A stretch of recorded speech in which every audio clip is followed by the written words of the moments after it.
मध्ये 10 मिनिटाचा वेळ दिलेला आहे.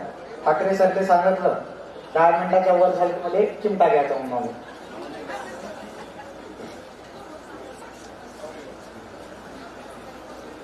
या मराठा सेवा संघाची शिकवण काय आहे?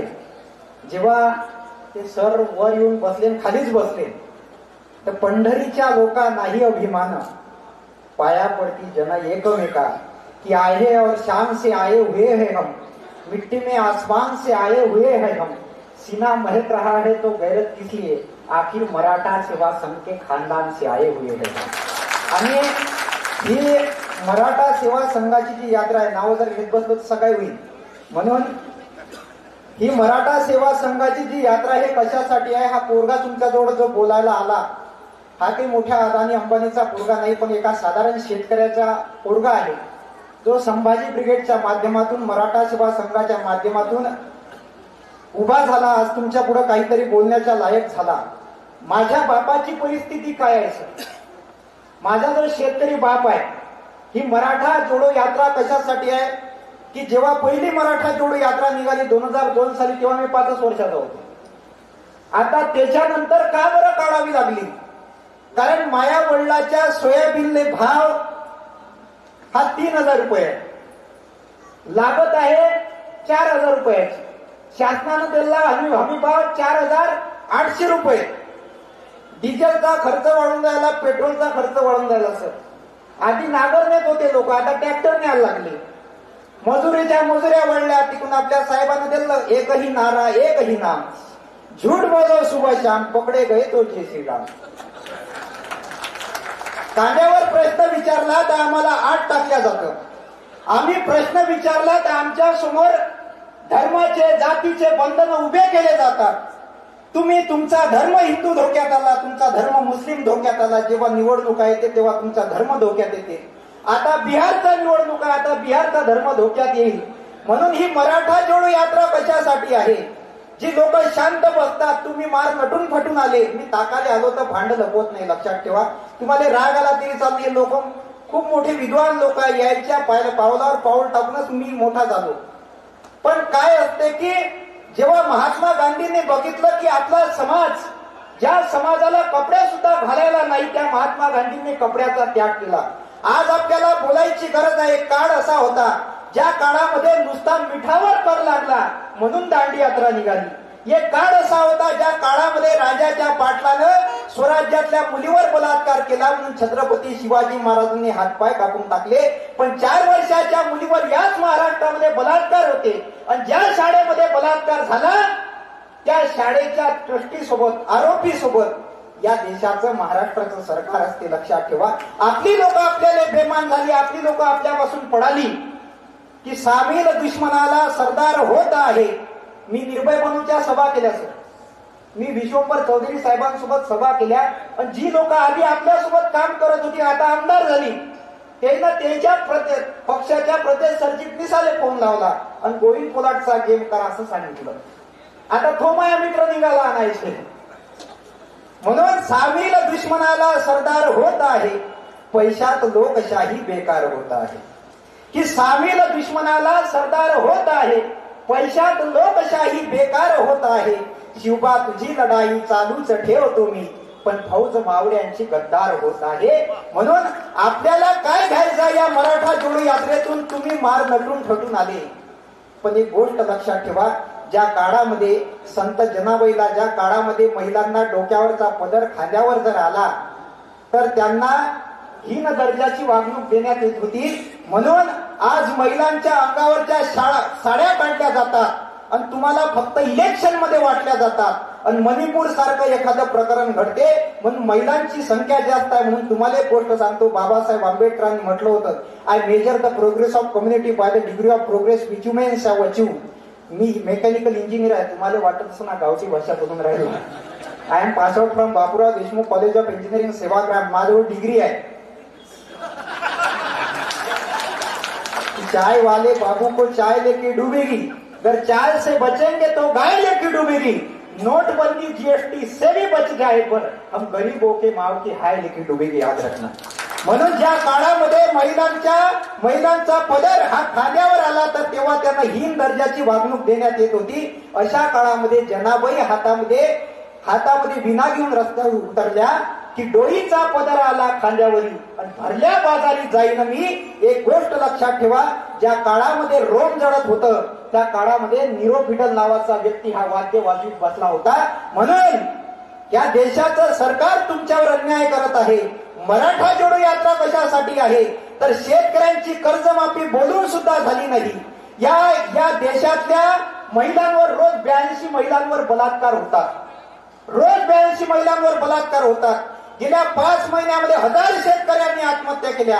महाराष्ट्रातल्या सगळ्या कृषी विद्यापीठांनी सांगितलं सर का दूध उत्पादक शेतकऱ्याला एका लिटर मागे 41 रुपयाचा खर्च येते, पण महाराष्ट्राचं सरकार एका लिटर मागे फक्त 25 रुपयाचा खर्च देते. एवढी बिकट परिस्थिती आहे तरी आमचा शेतकरी म्हशी जगून राहिला, ढोरं जगून राहिला आणि हे लोक म्हणते आमची गाय धोक्यात आली, गाय आता आम्ही जगून राहिलो. एवढा आमचा धर्म धोक्यात आला. आमचा धर्म कोणता? वारकरी धर्म सांगितला आम्हाला की सर्वाशी सुखला भावे. आता वारकरी संप्रदायाची दिंडी आली. सर्वाशी सुखला भावे ऐशी आरोग्य संपदा आणि भावे कल्याण सर्वांचे, कोणी दुःखी असू नये. वारकरी संप्रदाय हे लोक म्हणते हिंदू धर्माचा, ठीक आहे हिंदू धर्माचा म्हणा, पण वारकरी संप्रदायाने काय सांगितलं? रामाचं नाव जय श्रीराम सांगितलं का? तुम्ही माया गावात जर आले तर काय म्हणते? माय वडील माय आजोबा राम राम म्हणते. राम राम कायचं प्रतीक आहे? राम राम. तू मायात राम शोध, मी तुमच्यात राम शोधतो. हे म्हणते जय श्रीराम, मारायचे, कापाय, फोडायचे, काढायचे. याच्यासाठी राम आहे का?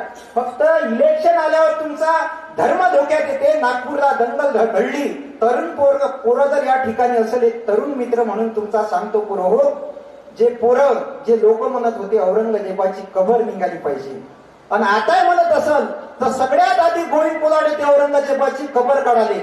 फक्त ज्या नेत्यानं म्हटलं औरंगजेबाची कबर काढायची आहे त्या नेत्याने असं म्हणा की पहिलं पावडं तू घे, जे हातात टोपलं घे, पहिलं पावडं पहिली टीका तू मार, दुसरा गोविंद पोलाट मारतील, तिसरी आम्ही मारतो. छत्रपती शिवाजी महाराजांनी औरंगजेब याच मातीत गाडला. हा इतिहास सांगायला आमच्याकडे आमच्या पोरांना पराक्रम राहिला पाहिजे. म्हणून औरंगजेबाची कबर हे महाराष्ट्रात असणं गरजेचं आहे, कारण छत्रपती शिवाजी महाराजांच्या पराक्रमाचं ते प्रतीक आहे. आणि त्या औरंगजेबाच्या नावावर नागपूरमध्ये दंगल झाली सर. नागपूरमध्ये किती पोरं? 3 इंजिनियर अंदर गेले. ज्यानं काहीच नाही केलं, ज्यानं काहीच, मी स्वतः इंजिनियर आहे, ज्यानं काहीच नाही केलं ते 3 इंजिनियर पोरं अंदर गेले. बहुजन समाजातली पोरं अंदर गेली. कोणकोणत्या? कलम 353 लागली पहिली, सरकारी आदेशाचं उल्लंघन करणे. कलम 427 लागली, तोडफोड करणे. कलम 144 लागली, आचारसंहितेचं उल्लंघन करणे. एक कलमा लावल्या, तुमच्या वाढीतही नसून लावल्या एवढ्या कलमा. आणि आता गेली यायचे लग्न होत नाही. जे क्लिप मध्ये सापडले, जे हातात कधीच दगड घेतला नाही, जे हातात कधीच तलवार घेतली नाही, जे पोरं फक्त दंगलीत असताना क्लिप मध्ये सापडले सर, ते अंदर गेले. त्याचा बाप 300 रुपये रोजानं लोकांच्या खंतीवर चालला. आणि हे पोरं आपल्या बापाच्या भरोशात 5-5 लाख रुपयाचे एज्युकेशन लोन काढून येईन आपले ग्रॅज्युएशन कंप्लीट केले.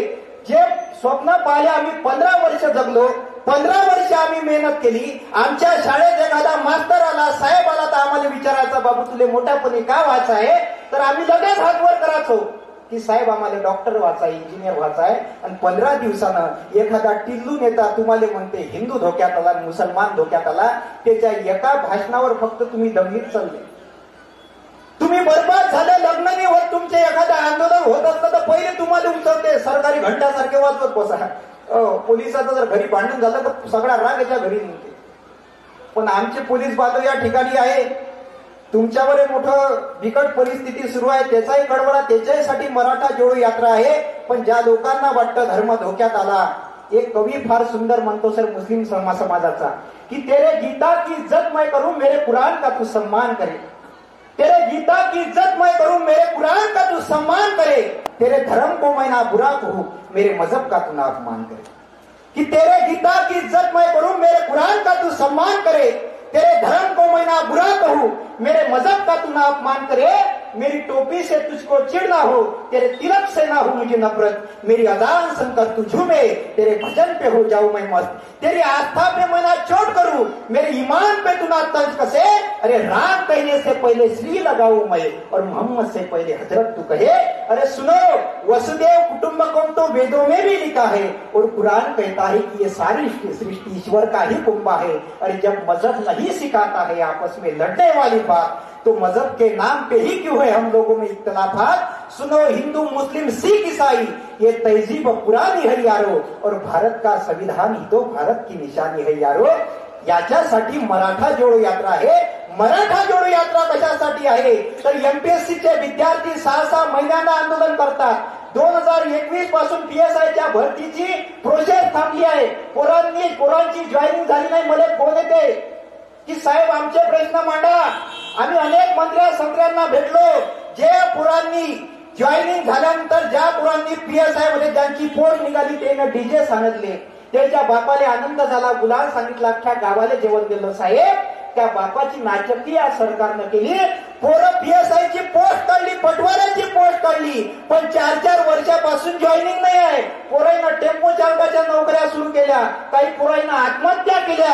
एवढ्या थरावर आमचा एमपीसीचा स्पर्धा परीक्षा करणारा विद्यार्थी जाऊन पोहोचला, तरी सरकारचं लक्ष नाही आहे। म्हणून याच्या हक्कासाठी मराठा जोडो यात्रा आहे। मराठा जोडो यात्रा कशासाठी आहे? जे जाती धर्मामध्ये भांडण लावण्याचं काम इथल्या लोकांनी केलं, त्यांना एकत्र करण्यासाठी मराठा जोडो यात्रा आहे। एक काळ असा होता ज्या काळामध्ये इंग्रजांनी आपल्यावर अन्याय केला, तर तुकडोजी महाराज नावाचे संत होते, त्यांनी सांगितलं हातामध्ये खंजीर घेऊन, अब काहे धूम मचाते हो घबरा कर भारत सारे, आते हैं नाथ हमारे, अरे झाड़ झड़ू के शस्त्र बनेंगे, भक्त बनेंगे सेना, और पत्थर सारे बॉम्ब बनेंगे, नाव लगेगी किनारे। हा विचार राष्ट्रसंताचा आपल्याला ठेवायचा आहे।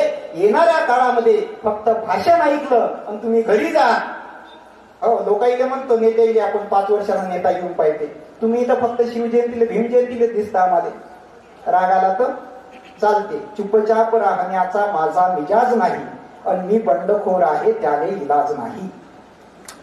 आता हे जे मराठा जोडो यात्रा झाली, नाही तर मेसेजही पाहतो ग्रुपवरचे, मेसेजही पाहत की आज कोणती मीटिंग आहे, काय मीटिंग आहे, हजर कोणी राहत नाही। फक्त आता खेडेकर साहेब आले, तुम्हाला दाखवले चेहरा आहे की साहेब आम्ही आलो, मग दिसत कोणीच नाही। तुमची इकडली गोष्ट आहे का?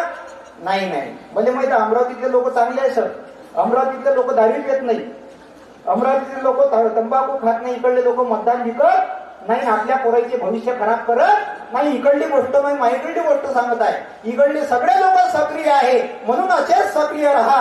आणि जाता जाता एवढंच म्हणतो की हालांकि बर वक्त ये कहानी नहीं लिखती, तारीख मगर खून को कभी पानी नहीं लिखती, मैं बोल रहा हूं क्योंकि मैं जिंदा हूं, दुनिया गूंगे लोगों की कहानी नहीं लिखती। एवढाच आशावाद व्यक्त करतो। सगळ्याला 2 हात वर करायचे आहेत आपले, सगळ्याला 2 हात। कॅमेरामॅन जल्दी फोकस करो। हो, स्टेजवरचे सगळेच इन्कलाब राधे राधे नाही म्हणायचं आपल्याला, मी इन्कलाब म्हणतो, तुम्ही जिंदाबाद म्हणा। छत्रपती शिवाजी महाराज की, डॉक्टर बाबासाहेब आंबेडकर की, इन्कलाब इन्कलाब, जय जिजाऊ जय जिजाऊ। थँक्यू। जय हिंद, जय भारत, जय शिवराय, जय भीम, इन्कलाब जिंदाबाद।